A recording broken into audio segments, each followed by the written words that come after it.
O sol ainda não nasceu quando o primeiro golpe de bateia corta o silêncio do ribeirão. Um homem negro, com água gelada até os joelhos, mergulha as mãos no cascalho e começa o movimento circular que repetirá milhares de vezes antes do anoitecer. Seu nome não chegou até nós. Os registros coloniais anotavam apenas números, peças, cabeças, braços para a mineração. Mas suas mãos eram as mesmas que, grão a grão, extrairiam a maior fortuna já vista nas Américas. Em algum momento daquela madrugada de 1710, entre a neblina que subia do córrego e o frio que cortava a pele, seus dedos encontraram algo diferente. Uma pepita do tamanho de uma amêndoa. Ouro puro. O metal que atravessaria oceanos. Financiaria palácios em Lisboa, pagaria tecidos ingleses, sustentaria guerras europeias e deixaria para trás uma terra esburacada, corpos consumidos e igrejas tão ricas que pareciam feitas do próprio sol. Naquele instante, nas serras que os portugueses chamavam Gerais, começava o capítulo mais violento e espetacular da economia atlântica. A notícia do ouro nas terras interiores do Brasil chegou a Portugal como um sussurro que virou tempestade. Desde a década de 1690, bandeirantes paulistas que há gerações vasculhavam o sertão em busca de indígenas para escravizar, tropeçaram em algo que mudaria para sempre o destino de 2 continentes. Os primeiros achados foram no Ribeirão do Carmo, depois no Rio das Velhas, depois em dezenas de outros córregos e encostas. A geografia era brutal. Montanhas íngremes cobertas de mata fechada, rios traiçoeiros, distância de centenas de léguas do litoral. Nada disso importou. Quando a palavra ouro cruzou os portos, ela desencadeou uma das maiores migrações espontâneas da história colonial. Eles vieram de toda parte. Portugueses pobres do Minho e de Trás-os-Montes, que venderam tudo o que tinham por uma passagem e uma promessa. Açorianos acostumados à pesca e perdidos nas montanhas. Baianos e pernambucanos que abandonaram engenhos estagnados por uma chance de fortuna rápida. Paulistas que consideravam aquelas terras suas por direito de descoberta. E, acima de todos, em número, africanos arrancados de Mina, de Angola, do Congo, de Benguela. Estes não vieram por vontade. Foram trazidos aos milhares, depois às dezenas de milhares, para mergulhar nas águas geladas, escavar barrancos, morrer de exaustão, de fome, de febres que ninguém sabia nomear. Os primeiros anos foram caóticos de um jeito que a coroa portuguesa jamais havia experimentado. Não havia lei, não havia governo, não havia ordem. Havia ouro, e isso bastava para que homens matassem por um palmo de terra à beira de um córrego. Os arraiais surgiam da noite para o dia. Eram aglomerados de barracos de pau a pique, ranchos de tropeiros, tendas de lona onde se vendia cachaça por preços absurdos. Um frango custava o equivalente a semanas de trabalho em Lisboa. Farinha de mandioca valia seu peso em metal. Homens ricos, no papel, morriam de fome porque não havia o que comprar. A fome de 1701 ficou na memória, como o tempo em que mineradores comiam raízes, roíam couro, e alguns, diziam os relatos mais sombrios, não pararam por aí. A coroa demorou a entender o que tinha em mãos. Quando entendeu, reagiu com a única ferramenta que conhecia: impostos e controle. Em 1702, foi estabelecida a primeira casa de fundição em São Paulo. A ideia era simples na teoria, impossível na prática. Todo o ouro extraído deveria ser levado a casas oficiais, onde seria fundido em barras e receberia o selo real. 1/5 do total ficaria com a coroa. Era o quinto. A taxa que se tornaria sinônimo de opressão fiscal na memória brasileira. O problema é que não havia como fiscalizar dezenas de milhares de garimpeiros espalhados por um território maior que Portugal inteiro, operando em grotões, grotas e riachos onde nenhum funcionário régio ousava pisar. O contrabando nasceu junto com a mineração. Era impossível ser de outro jeito. Os métodos eram engenhosos e desesperados. Ouro em pó escondido em imagens de santos ocas, pepitas costuradas em bainhas de roupas, metal derretido em solas de sapato, negros de ganho que engoliam pequenas quantidades antes de cruzar pontos de controle, padres que transportavam riqueza sob batinas, mulheres que escondiam fortunas nos cabelos trançados. Estima-se que pelo menos 1/4 de todo o ouro extraído jamais passou pelas casas de fundição. Alguns historiadores falam em 1/3. A sonegação era tão comum que não era sequer vista como crime por quem a praticava. Era sobrevivência. Era justiça poética contra uma coroa distante que só aparecia para cobrar. Para os africanos escravizados, não havia escapatória. Eles representavam a grande maioria da força de trabalho nas minas.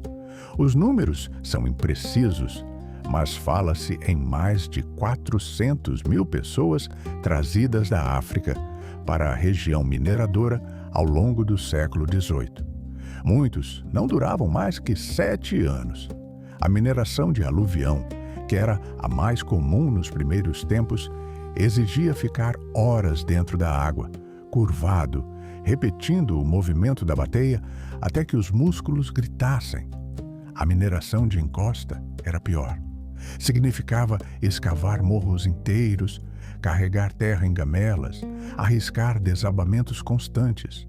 E quando os veios superficiais se esgotaram, vieram as galerias subterrâneas. Homens descendo em cordas para túneis sem ventilação, respirando pó de rocha que destruía os pulmões em poucos anos. Os senhores calculavam seus escravizados como investimento de curto prazo. Era mais barato comprar novos trabalhadores do que preservar os que já tinham. Essa matemática do horror explica por que os navios negreiros nunca pararam de cruzar o Atlântico durante todo o ciclo do ouro. A demanda por braços era insaciável. Os portos de embarque na costa africana conheciam os apelidos das regiões mineradoras brasileiras. Comerciantes de Uidá e Lagos sabiam que seus cativos iriam para as minas. O tráfico atlântico e a economia do ouro eram duas faces da mesma moeda ensanguentada. Em meio a essa brutalidade, os arraiais foram virando vilas e as vilas foram ganhando feições de cidades. Mariana, Vila Rica, Sabará, São João del Rei, Congonhas. Os nomes soam bucólicos hoje, mas carregam histórias de violência fundacional. Vila Rica de Ouro Preto, que se tornaria a capital da capitania, cresceu espremida entre montanhas que pareciam ter sido cortadas à faca. As ruas seguiam o curso de antigos córregos minerados. As casas subiam colina acima em ângulos impossíveis. No centro, ergueram-se as igrejas. E que igrejas! O barroco mineiro é filho do ouro e da culpa. Talvez nenhuma outra escola artística expresse tão claramente a psicologia de uma sociedade. Os mineradores que enriqueciam sabiam que sua fortuna vinha do sofrimento. Financiar igrejas era comprar passagem para o céu. As irmandades religiosas competiam para ver quem construiria o templo mais espetacular. Irmandades de brancos, irmandades de pardos, irmandades de negros. Cada grupo tinha sua igreja, sua procissão, seu santo padroeiro. E cada um tentava superar o vizinho em talha dourada, em pinturas de teto, em altares que cegavam de tão reluzentes. Foi nesse ambiente que surgiu Antônio Francisco Lisboa, o filho de um arquiteto português, com uma escravizada africana que se tornaria o maior artista que o Brasil colonial jamais produziu. O Aleijadinho como ficou conhecido depois que uma doença misteriosa deformou suas mãos e pés, esculpiu profetas e anjos que ainda hoje impressionam quem os vê em Congonhas. Trabalhava com ferramentas amarradas aos braços, criava beleza em meio ao horror. Sua obra é o testemunho mais eloquente de que algo além da ganância também floresceu naquelas montanhas. Mas a riqueza visível nas igrejas era fração do que escoava para fora. A coroa portuguesa tinha dívidas antigas com a Inglaterra. Desde o Tratado de Methuen, em 1703, Portugal importava tecidos ingleses pagando com vinho e, cada vez mais, com ouro brasileiro. Os comerciantes de Londres não precisavam sujar as mãos nas minas. Bastava esperar que o metal cruzasse o oceano. Estima-se que, pelo menos, metade do ouro que chegava a Lisboa seguia a viagem para pagar dívidas e manufaturas. O Brasil enriquecia Portugal. Portugal enriquecia a Inglaterra. Era um sistema de extração em cascata que terminava sempre no mesmo lugar: os cofres de quem controlava a indústria e o comércio global. Em Lisboa, o ouro brasileiro financiou a reconstrução de uma cidade destruída. O terremoto de 1755 arrasou a capital portuguesa.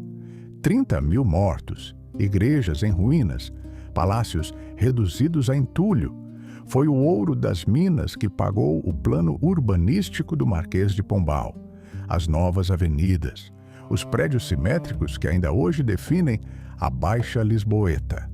Cada pedra daquela reconstrução contém suor africano, sofrimento colonial, montanhas devastadas do outro lado do oceano. A ligação raramente é feita. Para os turistas que caminham pela Rua Augusta, o ouro brasileiro é uma nota de rodapé. Para quem conhece a história, cada fachada é um lembrete.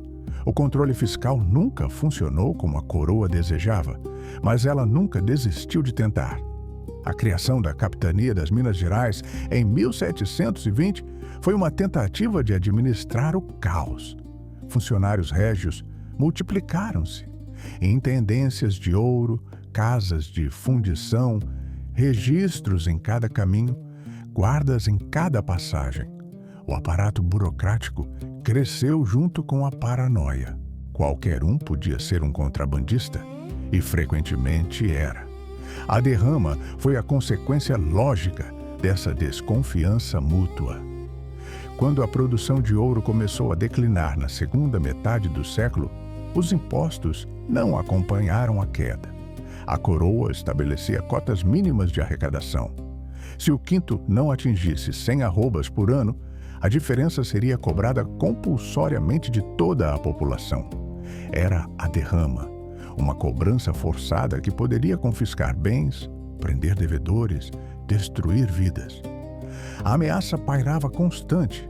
Quando finalmente foi decretada para 1789, o desespero da população era tal que homens começaram a falar em separação, em república, em liberdade.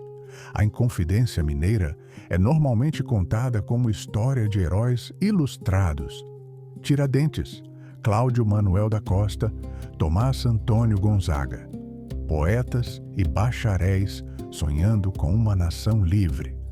Mas a revolta tinha raízes mais profundas e menos nobres.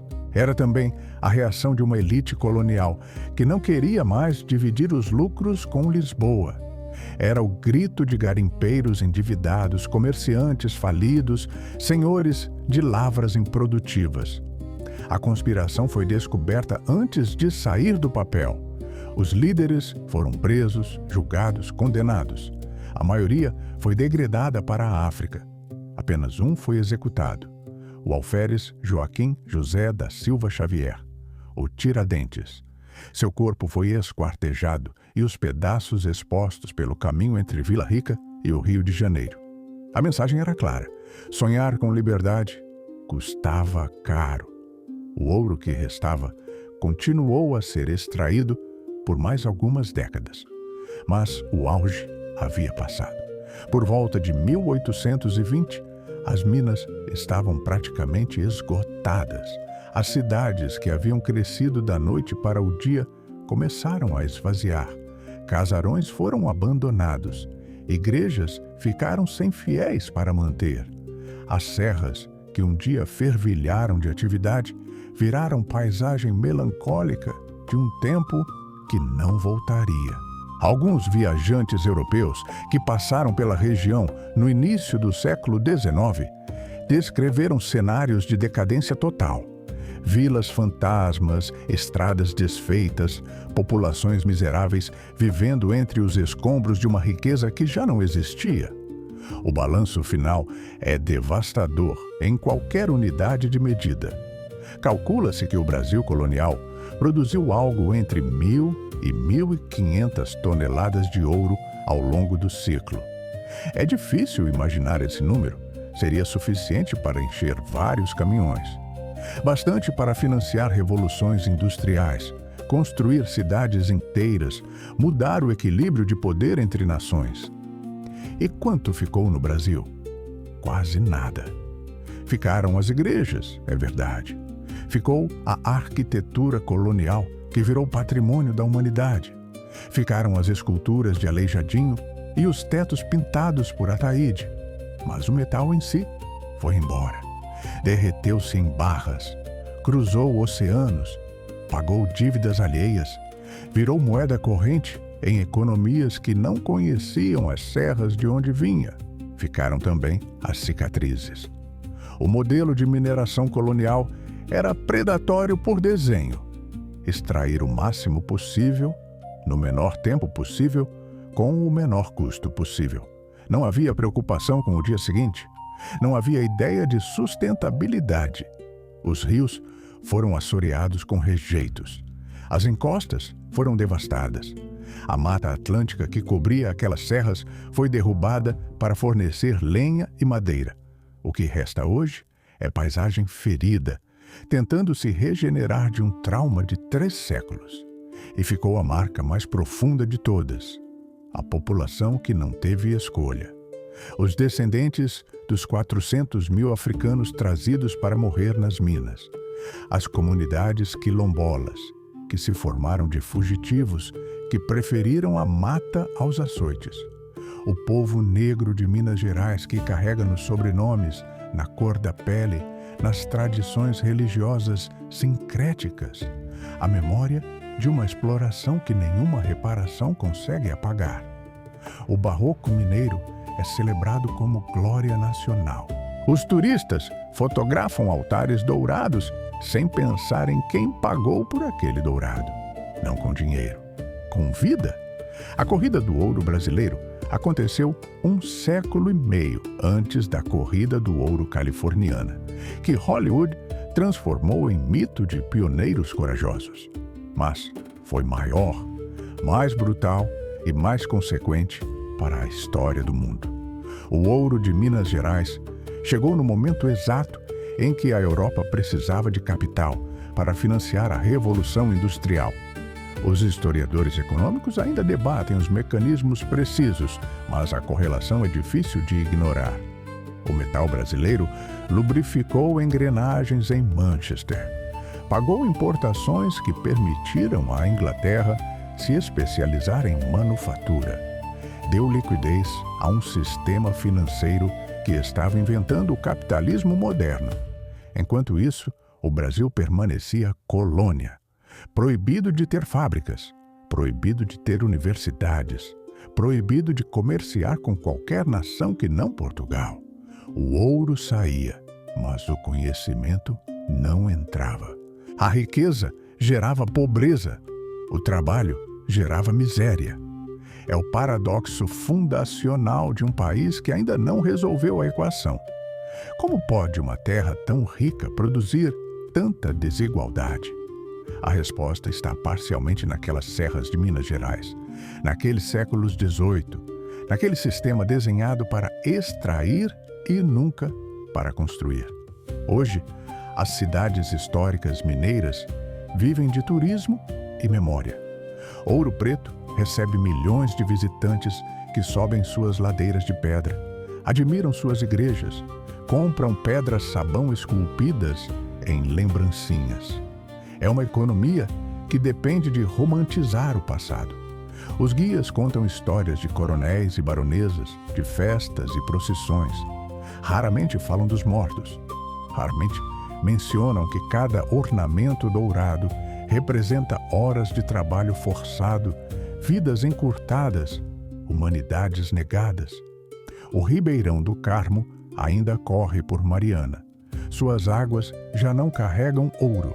Carregam lama vermelha desde que uma barragem de rejeitos de mineração de ferro se rompeu em 2015, matando 19 pessoas e devastando 600 quilômetros de rio. A mineração mudou de metal, mas não mudou de lógica. Extrair o máximo, no menor tempo, com o menor custo. Os morros de Minas continuam sendo desmontados. O minério segue para a China como o ouro seguia para Lisboa. As cicatrizes se multiplicam. Os lucros vão embora. 300 anos depois daquela madrugada em que mãos negras encontraram uma pepita dourada em um córrego gelado, o Brasil ainda busca um modelo de desenvolvimento que não seja baseado em arrancar riqueza da terra e mandar para fora. Ainda tenta superar uma estrutura social construída sobre trabalho forçado. Ainda carrega igrejas barrocas como orgulho e cemitérios de escravizados como segredos. O ouro acabou. As perguntas que ele deixou continuam sem resposta. Se toda aquela riqueza tivesse ficado aqui, se tivesse sido investida em educação, em indústria, em infraestrutura, em gente, que país seríamos? É impossível saber. Sabemos apenas o que somos: herdeiros de uma fortuna que nunca nos pertenceu, habitantes de uma terra rica que aprendeu desde cedo que riqueza não significa prosperidade para quem a produz.